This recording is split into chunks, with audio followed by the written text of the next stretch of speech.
जय सनातन, जय भारत।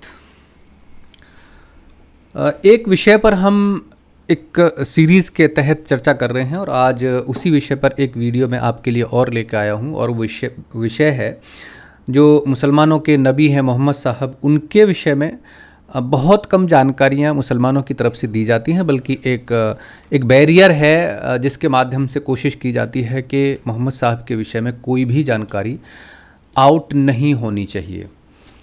मतलब मोहम्मद ने अपने जीवन में क्या किया, क्या मोहम्मद की स्टडी रही, केवल एक जन्म और मृत्यु के सिवाय बाकी जानकारियों के विषय में अगर हम आम तौर पर हिंदू छोड़िए, बाकी धर्म के लोगों को छोड़िए, अगर किसी मुसलमान से भी बात करेंगे तो बहुत ज़्यादा जानकारी उनको नहीं मिलेगी कि मोहम्मद साहब का जो व्यक्तिगत जीवन था या सार्वजनिक जीवन भी जो था उनका, वो किस तरह का था, क्या क्या उन्होंने अपने जीवन में किया।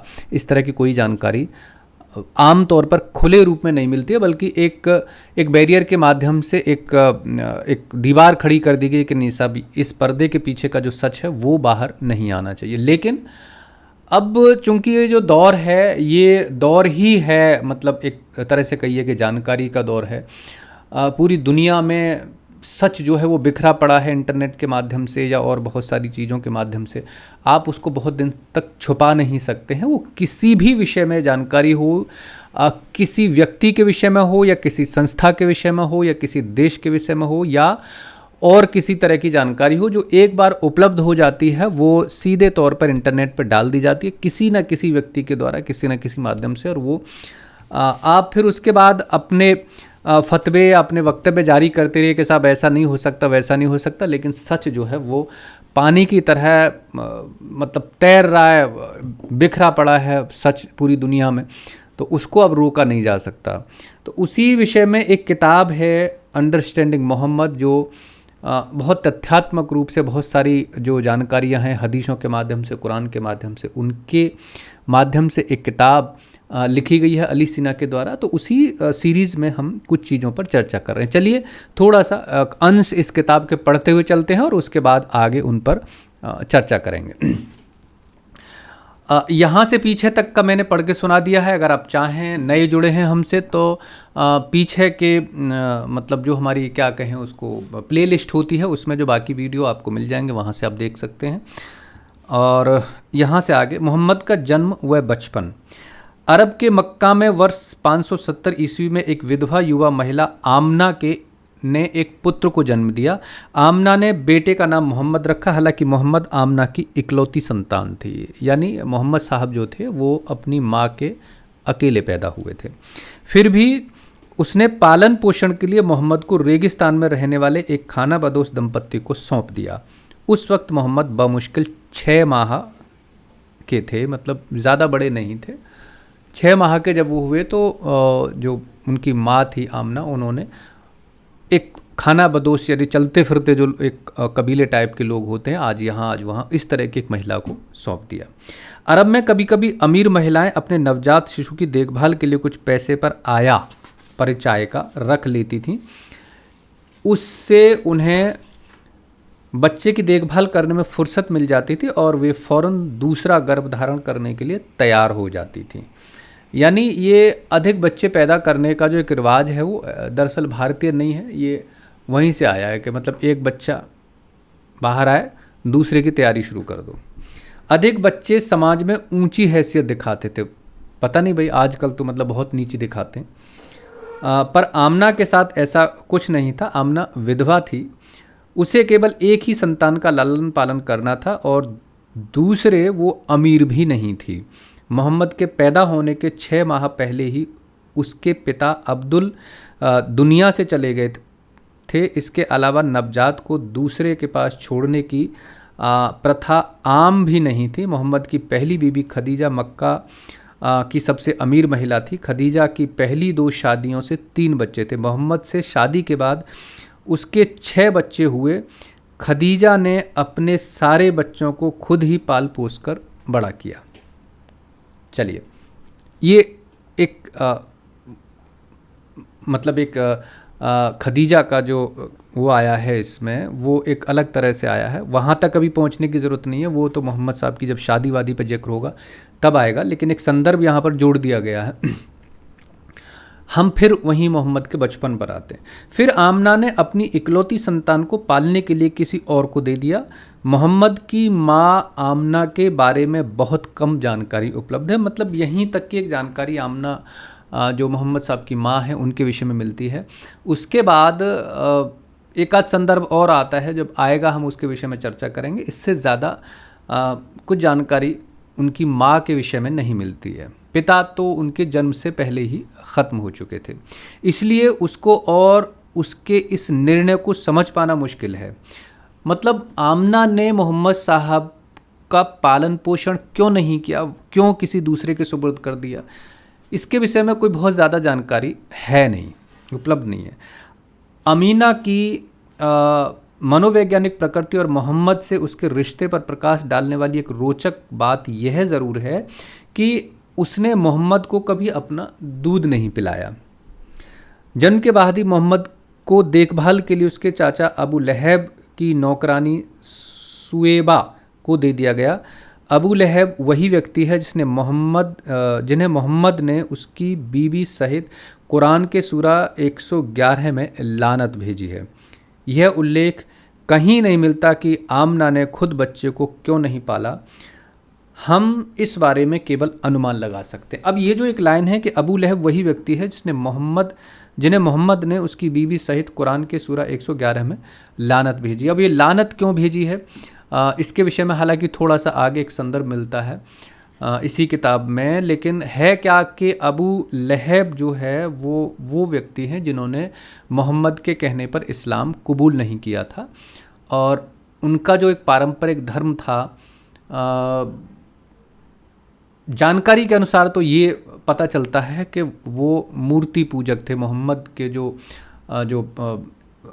क्या कहें पेरेंट्स जो थे और जो पूरा परिवार था वो एक तरह से, अब मूर्ति पूजा वहाँ के कल्चर में क्यों थी, वो हिंदू थे या कोई और मान्यताओं को मानते थे, किसी और कल्चर से जुड़े हुए थे, ये तो नहीं पता। लेकिन जो मूर्ति पूजा का एक कॉन्सेप्ट है वो आमतौर पर पूरी दुनिया में वो हिंदू धर्म से जुड़े हुए लोगों के बीच में ही आता है, और किसी धर्म या मान्यता से जुड़े हुए लोग जो हैं वो मूर्ति पूजा तो नहीं करते। हाँ, प्रकृति पूजा का एक अलग अलग दुनिया में जितनी मान्यता है उनमें ज़रूर मिलता है। कोई आग की पूजा करता है, कोई सूर्य की पूजा करता है, अलग अलग दुनिया में अलग अलग तरह से लोग प्रकृति को ज़रूर समर्पित हैं। लेकिन मूर्ति का जो कॉन्सेप्ट है, अपने इष्ट को एक आकृति देकर उसकी पूजा करना, ये आमतौर पर हिंदुओं के बीच में ही प्रचलित है, या कहीं भी दुनिया में जहाँ भी इस तरह की संस्कृति मिलती है वहाँ पर यह माना जाता है कि किसी न किसी रूप में वहाँ हिंदू रहे होंगे।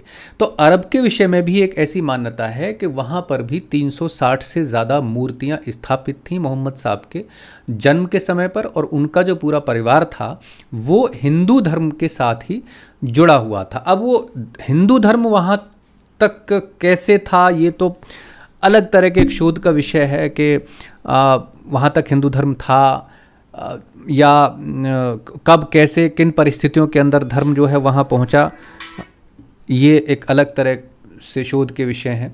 अब इन पे मतलब जो इस तरह के शोध करने वाले लोग हैं वो इस पे जानकारी उपलब्ध कराएंगे। लेकिन बार बार जो ये जिक्र आता है कि कुफ्र करने वाले लोग, मूर्ति पूजने वाले लोग और ईसाई और यहूदी, इन तीन तरह के लोगों का जिक्र जो है वो कुरान के माध्यम से भी और हदीसों के माध्यम से भी आता है। तो उससे पता चलता है कि जो मोहम्मद साहब का परिवार था वो कहीं ना कहीं हिंदू परिवार था, और उसी परिवार में एक नाम है अबू लहब जो मोहम्मद साहब के चाचा थे, जिनकी एक जो क्या कहिए जो नौकरानी थी उसने सुएबा नाम की, जिसने मोहम्मद साहब का पालन पोषण किया, उसको पाला।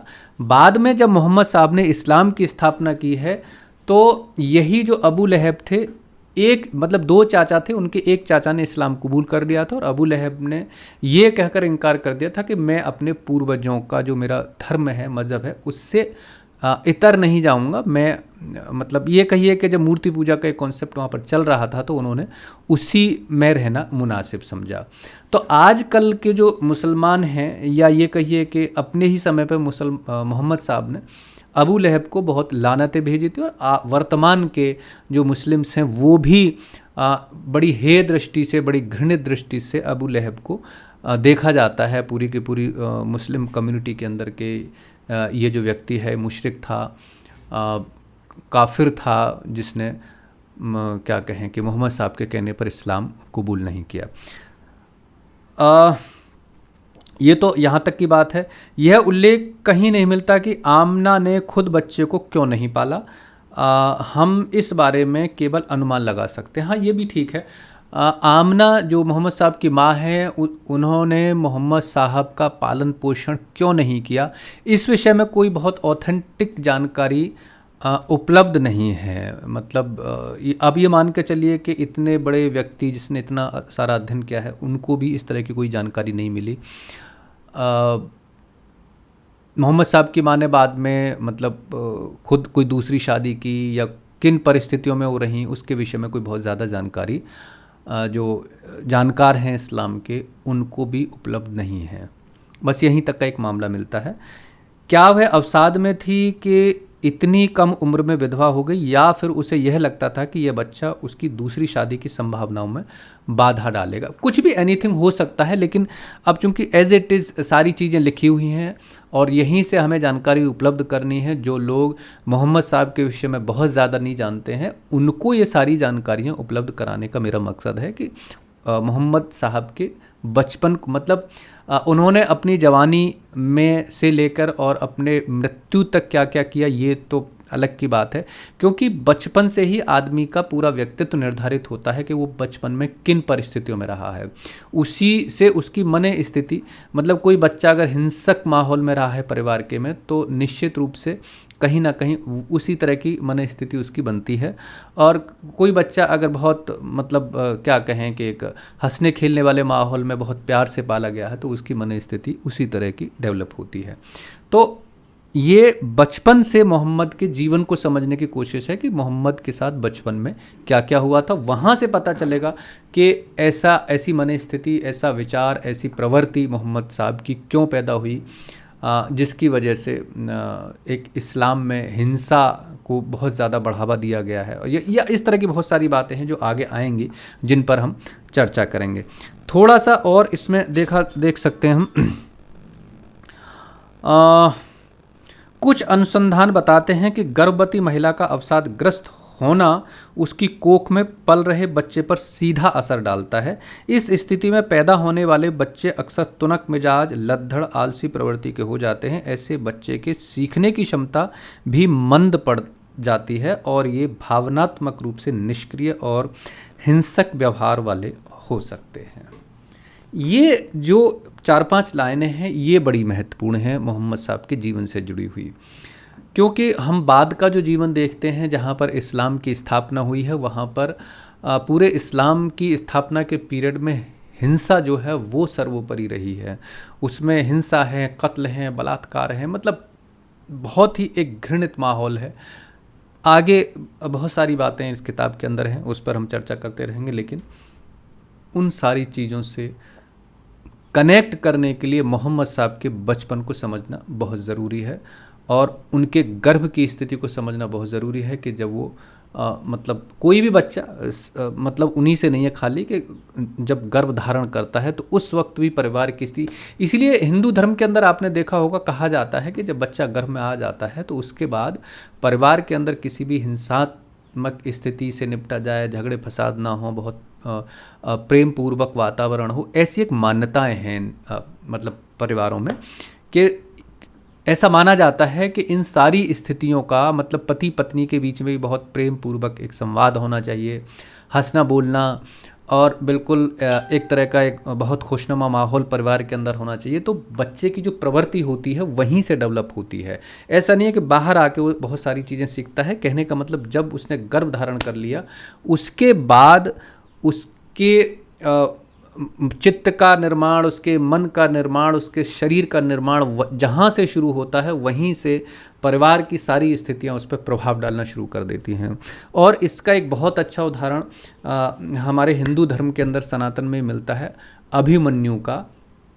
हैं तो बहुत सारे, लेकिन सबसे प्रबल जो उदाहरण है वो अभिमन्यु का मिलता है कि किस तरह से उसने माँ के गर्भ में जो चक्रव्यूह था उसमें प्रवेश करना सीख लिया था।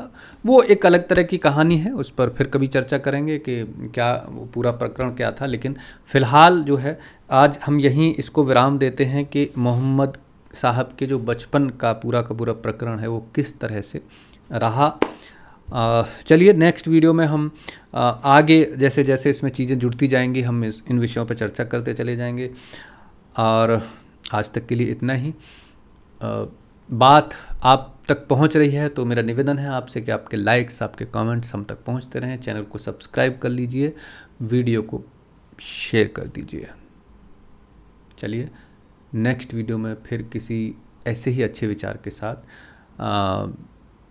बात करते हैं। जुड़े रहिए हमसे, एप्रिशिएट कीजिए, चैनल को सब्सक्राइब कर लीजिए। जय सनातन, जय भारत।